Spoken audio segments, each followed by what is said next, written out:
Հիմա հերոսի կնոջ հետ եմ զրուցում, շնորհակալ եմ։ Տեսա, որ տևական ժամանակ այ անկախությունը ինչ է ձեզ համար։ Կլինի վերջում զրուցենք։ Լավ, պարոն Ալեքսանդր, իբր ամենաերիտասարդ թաղապետ, անկախությունը ինչ է ձեզ համար։ Իհարկե հպարտություն է։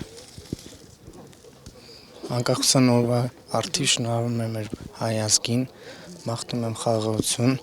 որպեսզի սահմաններում մեր զինվորները անփորձակ ծառայեն, գան հասնեն իրենց տուն։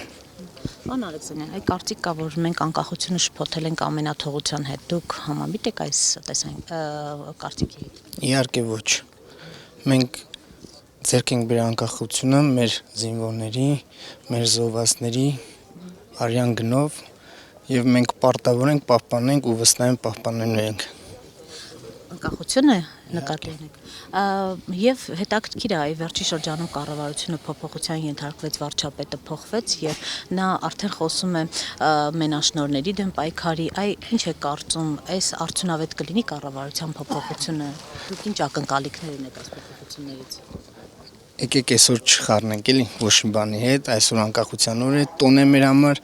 զրուցենք մեր տոնի արդիվ։ Իհարկե վստահ ենք,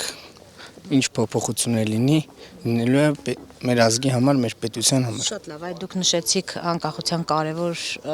բաղադրիչներ, այնուամենայնիվ ինչու են մարդիկ հեռանում Հայաստանից, հարց տվել եք։ Ձեր համայնքից, մյուս տեղերից փորձել եք ձեր համայնքի բնակիչներին պահել Հայաստանում։ Կան նման խնդիրներ, բայց եթե վերցնենք մեր վարչական շրջանում, այդ տենտեսը այդքան էլ մեծ չի։ Եթե գնում են, գալիս են։ Իսկ արտագաղթը ինչ երևույթ է, ձեզ ինչպես է գնահատում։ Լավ,